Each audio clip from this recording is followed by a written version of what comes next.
So ఇప్పుడు we will hear a testimony from Ganesh. తమ్ముడు K C Reddy కాలేజీలో బిఎస్సీ నర్సింగ్ చదివాడు అనమాట. పరిచయం అన్న నెంబర్ మేడం ఫోన్లో కూడా ఉంటుంది. So Ganesh BSc nursing complete చేసి ఇప్పుడు అనుకోని రీతిగా దేవుడు ఎలాంటి చక్కని ఆశీర్వాదాన్ని ఇచ్చాడంటే, తమ్ముడికి ఇచ్చినటువంటి గవర్నమెంట్ ఉద్యోగం ఏంటంటే, ఇప్పుడు ఆశా వర్కర్స్ వీళ్ళందరూ ఉంటున్నారు కదా, ప్రైమరీ హెల్త్ MLHP లో ఉంటున్నారు కదా. సో వీళ్ళ మీద ఆఫీసర్ గా దేవుడు నియమించాడు. సో దేవుడు మనల్ని మనం నమ్మకంగా ఉన్నప్పుడు, యథార్థంగా ఉన్నప్పుడు, దేవునిలో ఎదుగుతున్నప్పుడు గాడ్ విల్ డూ మిరాకిల్స్ అన్నదానికి గణేష్ అని కూడా ఒక ఎగ్జాంపుల్. ఈ యొక్క సమయాన్ని ఇచ్చినటువంటి క్రాంతి కుమార్ పాస్టర్ గారికి ప్రత్యేకమైన వందనాలండి. ఈ యొక్క యవనస్తుల కూడిగా గాడ్ చిల్డ్రన్స్ మినిస్ట్రీ వాళ్ళు నిర్వహిస్తున్నారు. ఈ యొక్క మినిస్ట్రీలో నేను గత 3 ఏళ్ళ నుండి వాలంటీర్ గా ఉంటున్నాను. ఓకే, మనం నా టెస్టిమనీ చెప్పబోయే ముందు ఒక 10 నిమిషాలు నా సాక్ష్యాన్ని మీతో పంచుకోవాలని ఎంతో ఇష్టపడుతున్నాను. నేను బిఎస్సీ నర్సింగ్ 2018 లో స్టార్ట్ చేశాను. KC Reddy college of nursing, Medkonduru. అంటే మీ అందరూ సుధా మేడం తెలిసే ఉంటారు. ఆవిడ నేను ఆ కాలేజీలో సెకండ్ ఇయర్ లో ఉన్నప్పుడు మాకు టీచ్ చేయడానికి వచ్చారు. అంటే మా దగ్గర 1 or 2 years ఉన్నారు. తర్వాత మళ్ళీ ఇక్కడ మీరు చెరుపల్లికి వచ్చినట్టున్నారు. మేబీ ఆ మేడంతో కొంచెం మంచి పరిచయం ఉంది. ఫస్ట్ ఇయర్ నాకు తెలిసి అందరూ పాస్ అయ్యారా? ఇక్కడ ఉన్న వాళ్ళు అందరూ నర్సింగ్ అని అనుకుంటున్నాను నేను. అవునా? ఫస్ట్ ఇయర్ అందరూ పాస్ అయ్యారా? అంటే మీరు ఫస్ట్ ఇయర్ ఉన్నప్పుడు అప్పుడు మీరందరూ మంచి తెలియగలవాలి. నేనైతే ఫస్ట్ ఇయర్ ఫెయిల్ అయిపోయాను. ఎనాటమీ ఫిజియాలజీ 2 కలిపి ఒకే పేపర్ కదా, 2 కలిపి 75 మార్క్స్ రావాలి. అవునా? Anatomy separate paper, physiology separate paper. నేను ఇంకా తెలియకపోయి ఏం చేశానంటే ఎనాటమీ తీసుకెళ్ళి ఫిజియాలజీ రాశాను, ఫిజియాలజీ తీసుకొని ఎనాటమీలో రాశాను. దానివల్ల ఏమైంది, ఫస్ట్ ఇయర్ సబ్జెక్ట్ పోయింది. మీ అందరూ తెలిసి ఉంటుంది. ఇదేంటంటే కాటూరు మెడికల్ కాలేజ్ KMC నాది ఎగ్జామ్ సెంటర్. అక్కడ ఫస్ట్ ఇయర్ సబ్జెక్ట్ పోయింది. ఊర్లో వచ్చేసరికి ఏమైందంటే, అప్పటి వరకు నమ్మకంగా ఉన్నాను దేవుణ్ణి కలిగి ఉన్నాను కదా. కానీ అదే నాకు ఫస్ట్ టైం ఫెయిల్ అవడం సబ్జెక్టు. 10th క్లాస్ కానీ ఇంటర్మీడియట్ కానీ 8th క్లాస్లో ఉన్నప్పుడు ఏంటంటే national means come merit scholarship అని చెప్పేసి మన ఇండియా మొత్తం మీద ఎగ్జామ్ జరిగింది. అది దాంట్లో నుండి మా హై స్కూల్లో, నేను హై స్కూల్ అని చదివాను. హై స్కూల్లో వచ్చేసరికి 120 మంది రాస్తే ఆ 120 మందిలో టాప్ 5 నా పేరు ఉంది. పెద్ద ఫ్లెక్సీ చేశారు హై స్కూల్ దగ్గర. అంత బాగా చదివేవాడిని. ఈ బిఎస్సికి వచ్చేసరికి సబ్జెక్ట్ పోయింది. దీనివల్ల ఏమైందంటే మళ్ళీ వెనక్కి వెళ్ళిపోతానేమో అనుకున్నాను. దేవుని నమ్ముకున్నాను కదా, ఎందుకు ఇంత ఒడిదెడుపులు అయిపోతుంది, ఎందుకు ఎలా అయిపోయింది. మా నాన్న సంగతి అర్థం. మా ఊళ్ళో కొంచెం నలుగురిలో పలానా అబ్బాయి ఫెయిల్ అయిపోయాడు ఫీలింగ్ ఉండేది కదా, అటువంటి ఫీలింగ్ లో ఉన్నాను. అయితే మా నాన్న కానీ మా అమ్మ కానీ అంటే ఏమనలేదు. ఎందుకంటే చిన్నప్పటి నుండి నా గురించి వాళ్ళకి బాగా తెలుసు కాబట్టి. సబ్జెక్ట్ పోయింది. కానీ ఫస్ట్ టైం ఫెయిల్యూర్ అయ్యేసరికి చాలా బాధ అనిపించింది. అయినప్పటికి కూడా దేవుణ్ణి వదిలిపెట్టలేదు. దాని నుండి ఏదన్నా కొత్త పాఠాన్ని నేర్చుకోవాలి అనుకొని ముందుకి కొనసాగించాను. అయితే ఫస్ట్ ఇయర్ అయిపోయిన ఫస్ట్ ఇయర్ నేను సప్లై రాయాలి. అప్పుడు జగనన్న గవర్నమెంట్ జరుగుతుంది. అయితే అదే మూమెంట్ లో కోవిడ్ రావడం జరిగింది. ఫస్ట్ ఇయర్ సబ్జెక్ట్ వచ్చేసరికి పాస్ చేసేసారు, అందరినీ పాస్ చేశారు. సెకండ్ ఇయర్ వచ్చేసరికి ఏమైందంటే, సెకండ్ ఇయర్ బాగానే చదువుతున్నాను, బాగానే అవుతుంది, ఈ ఇయర్ కూడా ఏమన్నా ఆగిద్దాం అనుకుంటే వెళ్ళాను. కానీ ఫస్ట్ ఇయర్ లో సబ్జెక్ట్ ఆగింది. సెకండ్ ఇయర్ వచ్చేసరికి దేవుడు చూశాడు, వదిలిపెట్టకూడదు కదా. అప్పటి వరకు నమ్మకంగా ఉన్నాను కదా. అయితే దేవుడు ఎక్కడో వదిలిపెట్టలేదు. సెకండ్ ఇయర్ వచ్చేసరికి ఫస్ట్ క్లాస్ ఇచ్చాడు. Third year first class, final year first class. Final year మొత్తం అయిపోయింది. అయిపోయిన తర్వాత ఏంటంటే బెంగళూరు వెళ్దాం అనుకున్నాను. ఇది బెంగళూరు అయితే కొంచెం మంచి శాలరీస్ ఉంటాయి, అక్కడికి వెళ్దాం అనుకున్నాను. కానీ బెంగళూరు వెళ్దాం అనుకుంటే కానీ ఎందువల్ల ఏమో కానీ అదే మూమెంట్ లో మా నాన్నకి సోరియాసిస్ అని ఒక వ్యాధి వచ్చింది. మీ అందరికీ తెలిసే ఉంటారు, అందరూ మెడికల్ స్టూడెంట్స్ కాబట్టి.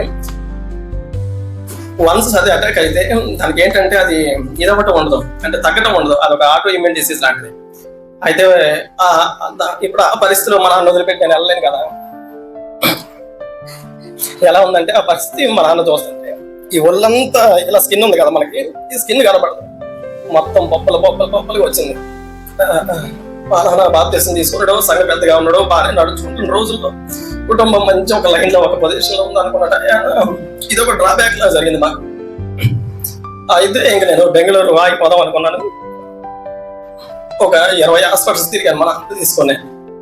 ఆ 20 హాస్పిటల్ తిరుగుతున్నప్పుడు కూడా వెళ్ళిన ప్రతి చోట డాక్టర్ గారు ఏమన్నాడంటే, తగ్గదు, నువ్వు నర్సింగ్ స్టూడెంటే కదా, నీకు తెలుసు కదా, ఎలా తగ్గిద్దని తీసుకుని వస్తాను అని చెప్పేసి ఉన్నా. ఇప్పుడు తగ్గదు నిజమే, కానీ తండ్రి కదా,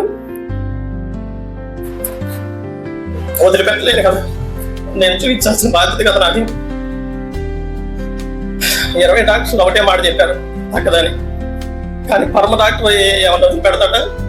వదిలిపెట్టడు కదా, ఏం వదిలిపెట్టలేదు. మా నాన్న కూర్చోబెట్టుకొని, అది వస్తే ఎలా ఉండేదంటే తనంతా డాండ్రఫ్ ఉండేది, పొట్టు రావడం, ఎక్కడ కూర్చున్నా కానీ ఇక్కడ అంతా పొట్టుపడిపోతాము. కటింగ్ షాప్కి వెళ్తే మా కటింగ్ అయినన్నారు, ఎక్కడ వాళ్ళకి వచ్చింది. ఇటువంటి పరిస్థితుల్లో మా నాన్న ఉన్నప్పుడు వదిలిపెట్టి బెంగళూరు వెళ్ళాలంటే వెళ్ళలేదు. నేనేం చేశానంటే కూర్చోబెట్టుకొని, ఒక చైర్ వేసుకొని కూర్చోబెట్టుకొని గుండె చేశాను మా నాన్నకి. నేను కటింగ్ షాప్ వాడికి తండ్రి కాకపోవచ్చు, నాకు తండ్రి కదా, వదిలిపెట్టలేను కదా. నేను కూర్చొని అది గుండె చేసి షాప్ వృద్ధి తలస్నానం చేస్తుంటే నాకు అనిపించి ఆ నీళ్ళలో పడతాను. అటువంటి పరిస్థితిలో ఉన్నాను నేను. అయితే ఇలా 1 by 1 ఏదో ఒకటి వస్తూనే ఉంది. ఎక్కడికి వెళ్ళాలన్నా ఏం చేయాలన్నా చేయలేకపోతున్నాను. బెంగళూరు అనుకున్నాను, క్యాన్సర్ అయిపోయింది. హైదరాబాద్ అనుకున్నాను, హైదరాబాద్ వెళ్ళాలి. హైదరాబాద్కి వెళ్ళాలంటే అప్పుడు చూపిస్తున్నాను, మెడిసిన్ వాడుతున్నాం, అంతగా ఏమి యూజ్ అవ్వట్లేదు. సరే అని హైదరాబాద్ వెళ్ళి అక్కడ ఒక 6 months చేశాను. మమతా హాస్పిటల్ అని చెప్పేసి పెద్ద హాస్పిటల్, దానికి అటాచ్ డెంటల్ కాలేజ్ ఉంది, నర్సింగ్ కాలేజ్ ఉంది. అయితే ఆ వార్డులో కొంచెం నా వర్క్ కి ఆ వార్డుకి నన్ను ఇన్ఛార్జ్ చేసే పొజిషన్ అప్పుడు. ఇక అదే మూమెంట్ మా నాన్నకి ఏంటంటే బాగా ఎక్కువ అయిపోతుంది. ఇప్పుడు నేను దగ్గర ఉండి చూపించకపోతే ఇంకా ఇక ఈయన ఏమైపోతాడని భయంలో హైదరాబాద్ లో జాబ్ రిజైన్ చేసేసాను. రిజైన్ చేసి గుంటూరు వచ్చేసాను. ఇంకా గుంటూరు వచ్చి ఒక 2 నెలలు ఉన్నాను ఇక్కడ. 2 నెలలు ఉండి మా నాన్న చూపిస్తా. ఇక అలా ఏంటంటే ఒక హాస్పిటల్కి వెళ్ళేసి అక్కడ చూపించిన తర్వాత అప్పుడు మెడిసిన్ కొంచెం అది పనిచేయడం స్టార్ట్ అయింది. మన పాస్ట్ గారు వాళ్ళ నాన్నగారు మా దగ్గర పాస్ట్ గారు అండి. పాస్ట్ గారు కూడా మా కోసం ఎంత ప్రేయర్ చేయడం కానీ, అంటే పాస్ట్ గారు కూడా మాతో పాటు హాస్పిటల్స్కి వచ్చేవాడు. సంఘ పెద్ద కదా మరి, మాతో పాటు వచ్చేవాడు, చూపిస్తా ఉండేవాళ్ళు. ఏం కాదండి, తగ్గితులు అనుకుంటా ఉండేవాళ్ళు. దగ్గర ఒక 2-3 లక్షలు అయిపోయినాయి అప్పటికే. నా శాలరీ రావటం, మెడిసిన్ తీసుకోవటం అలా జరుగుతుంది. సో ఏమందంటే ఇంకా అలా కాదు, ఇక దూరం అవుతుంది. నాకు హైదరాబాద్ లోనే ప్రతిసారి లీవ్స్ ఇవ్వాలంటే ఇవ్వట్లేదు. సో ఏం జరిగింది, ఇంక ఇదంతా కాదని అక్కడ రిజైన్ చేసి గుంటూరు వచ్చేసాను. గుంటూరు ఉదయ హాస్పిటల్ అని చెప్పేసి ఉంది. ఉదయ్ ఆటో నగర్ సైడ్ ఉంటుంది. మంచి ఇదేంటంటే న్యూరో కేర్ కి మంచి హాస్పిటల్ అది, బాగా జరుగుతూ ఉంటుంది అక్కడ. అయితే ఆ హాస్పిటల్ దగ్గరలో అందులో జాయిన్ అయ్యి మా నాన్న కొంచెం ఇదేంటది విజిట్ తీసుకెళ్ళడం కానీ తీసుకురావడం కానీ హాస్పిటల్ తీసుకెళ్ళడం హెల్ప్ఫుల్ గా ఉండేది. నేనైతే దగ్గరలో ఉంటాను కదా అని చెప్పేసి అక్కడ ఉన్నాను. ఇక్కడ రూమ్ తీసుకొని అక్కడ ఉండే డ్యూటీలు చేసుకుంటా ఉన్నప్పుడు మంచిగా జరుగుతుంది. కొద్దిగా పర్లేదు, కొంచెం మెడిసిన్ బాగానే ఉంది. దేవుడు మా ప్రార్థన ఆలకించి మా నాన్నకి కొంచెం ఏంటంటే ఆ హీలింగ్ ప్రాసెస్ స్టార్ట్ అయింది. ఒక ఇంజెక్షన్స్ అయ్యే కొత్త రకంగా వచ్చినాయి, అవి చేయించడం వల్ల హీలింగ్ ప్రాసెస్ స్టార్ట్ అయింది. అయితే ఇంకా శాలరీ సరిపోవట్లేదు నాది. అంటే మా నాన్నకి హెల్త్ బాగాలేదు కదా, కొంచెం నేను ఫైనాన్షియల్ గా చూసుకోవాలి. ఆ శాలరీ సరిపోవట్లేదు. ఆ శాలరీ సరిపోయినప్పుడు కూడా నేనేం చేశానంటే డబుల్ డ్యూటీ చేయడం స్టార్ట్ చేశాను. మనకి నర్సింగ్ వాళ్ళకి తెలుసు 6 గంటలు కదా డ్యూటీ మనకి.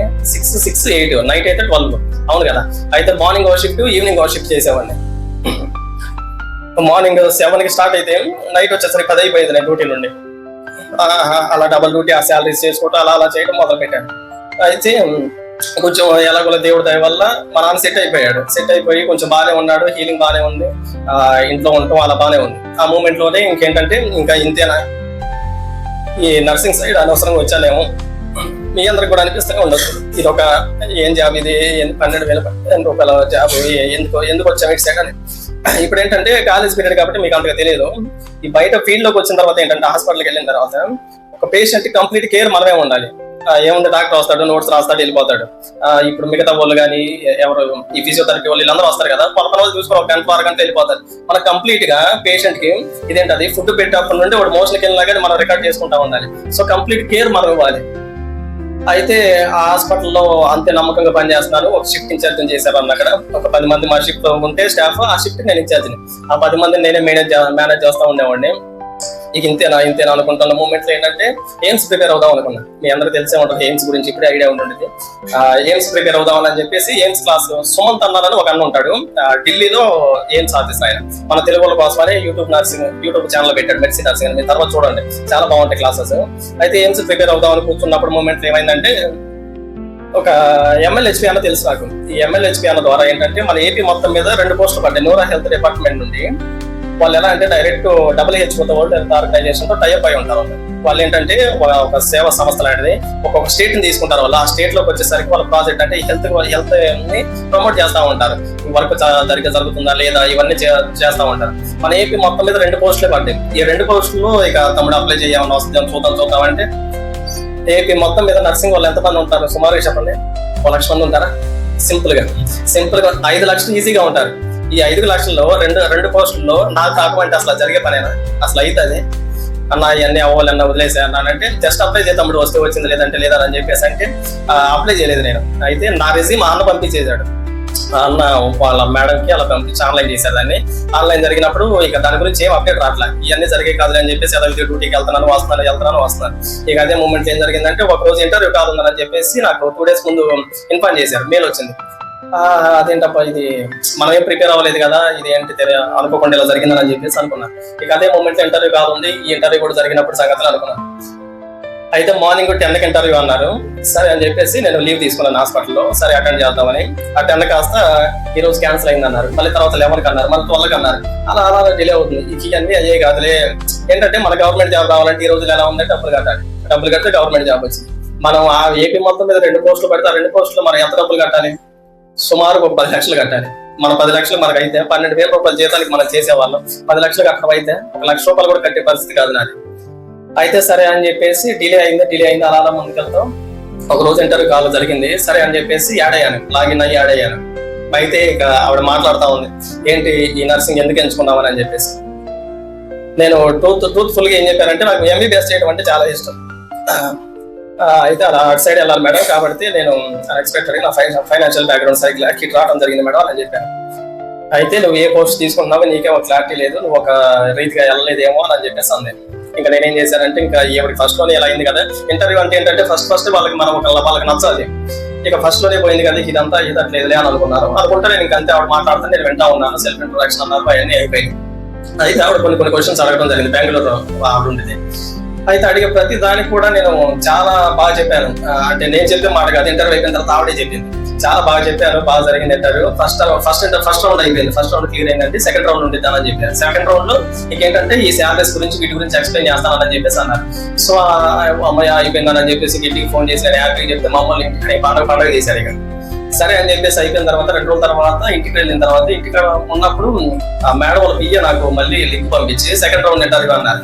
ఇక సెకండ్ రౌండ్ ఇంటర్వ్యూ పెట్టారంటే ఈ ఇంటర్వ్యూలు ఎలాగో నన్ను తీసేస్తారు. సో ఆల్రెడీ వేరే వాళ్ళు డిసైడ్ చేసుకుని ఒకళ్ళు పెట్టుకున్నారు కాబట్టి వాళ్ళు పెట్టుకున్నారు ఏమో అనుకున్నా. ఇక్కడ సో ఏంటంటే ఇంకా ఫస్ట్ రౌండ్ క్లియర్ అయిందని చెప్పారు. 2వ రౌండ్ ఎందుకు అని చెప్పేసి నేను అడగలేను కదా, వాళ్ళు ఏ రౌండ్ చెప్తే ఆ రౌండ్ కి నేను అటెండ్ అవ్వాలి. సరే అని చెప్పేసి 2వ రౌండ్ లో మన తెలుగు ఆవిడ వచ్చింది ఇంటర్వ్యూకి, శిరీష మేడం అని చెప్పేసి ఆవిడ కడపలో ఉంటారు. అయితే ఆవిడ తెలుగు ఆవిడ వచ్చింది. ఈ ఇంటర్వ్యూ అంతా ఎలా అంటే కమ్యూనిటీ బేస్ చేసుకుని ఉంటుంది. ఈ MCH అంటే మదర్ అండ్ చైల్డ్ హెల్త్ మీద ఉంటుంది. ఇది వచ్చేసరికి ఏంటంటే ఈ వ్యాక్సినేషన్స్ గురించి, ఈ మదర్స్ కి ఫుడ్ గురించి, నెక్స్ట్ వచ్చేసరికి బ్రెస్ట్ ఫీడింగ్స్ గురించి, వీటి మీద ఉంటా ఉంటుంది. సో ఇవన్నీ ఏంటంటే నేను ఆవిడ బాగా అడుగుతుంది, నేను ఇంటర్వ్యూ చాలా బాగా చెప్పాను. ఈ 2 ఫస్ట్ చేసిన ఆవిడ ఉంది, ఈ 2వ ఇంటర్వ్యూలో ఈవిడ ఉంది, ఇద్దరు ఉన్నారు. ఇక ఫైనల్ వచ్చేసరికి ఇంటర్వ్యూ 2 రౌండ్స్ అయిపోయినాయి. ఇక 2 ఇంటర్వ్యూస్ ఓకే క్లియర్ అని చెప్పేసి అన్నారు. ఇంకా కొంచెం నాకు చిన్న ఆశ కలిగింది. ఇప్పటి వరకు అంటే లేదు, అప్పటి వరకు ఏదో అటెండ్ అయ్యాను, అయిపోతుంది అనుకున్నాను. కానీ ఈ 2 రౌండ్లు క్లియర్ అయ్యేసరికి ఓకే అనుకున్నాను. ఫైనల్ ఇంటర్వ్యూ ఉంది, 3వ రౌండ్ అన్నారు మళ్ళీ. ఆ సార్ వచ్చేసరికి ఇండియా మొత్తం ఏపీ ప్రాజెక్ట్ కాకుండా ఈ మహారాష్ట్ర ఇవన్నీ వీళ్ళు ఒకసారి చూసుకుంటా ఉంటాడు. ఆయనతో ఇంటర్వ్యూ అన్నారు. ఆ ఇంటర్వ్యూ ఎలా ఉందంటే అసలు డైరెక్ట్ ఇంగ్లీష్ ఆయన అడుగుతుంటే కొన్ని క్వశ్చన్స్ నాకు అర్థం అవ్వట్లేదు. సరే అని చెప్పేసి వెయిట్ చేస్తుంటే ఆయన క్లియర్ గా ఉంది. తర్వాత మాట్లాడి స్లోగా మాట్లాడాడు. అదంతా అసలు జరిగేది కదా, మనం చెప్పేది ఆయన వినడు కదా. ఇంటర్వ్యూ అడిగేటప్పుడు మనం ఎంత అటెండ్ అవుతా ఉండాలి. సో ఆ సార్తో మాట్లాడిన తర్వాత 2 క్వశ్చన్లు అడిగాడు. 2 క్వశ్చన్లు నేను చాలా బాగా ఆన్సర్ చేశాను. అయిపోయిన తర్వాత okay is okay for this job అని చెప్పేసి వాళ్ళిద్దరు చెప్పాడు. చెప్పినప్పుడు చాలా హ్యాపీ అనిపించింది. ఆయన అంటే లైన్ కట్టేది వెళ్ళిపోయాడు. ఇంకా BSc ఫస్ట్ ఇయర్ ఫెయిల్ అయింది నాకు ఏపీ ప్రాజెక్ట్ లో జాబ్. అసలుకి వినడానికి ఎలా ఉంది, మీకు ఎలా ఉంది చెప్పండి నేను మాట్లాడుతుంటే. అసలు ఆశ్చర్యంగా లేదా? నా జీవితం నాకే ఒక ఆశ్చర్యంగా అనిపించింది.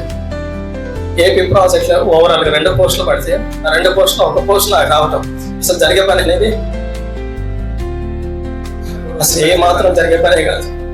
ఆ ఫెయిల్ అవటం ఏంటంటే నాకు ఒక గుణపాఠం నేర్పించింది. ఇటువంటి ముందు ముందు ఇంకా చాలా వస్తాయి. ఎక్కడ కూడా నువ్వు నన్ను విడిచిపెట్టొద్దానని చెప్పేసి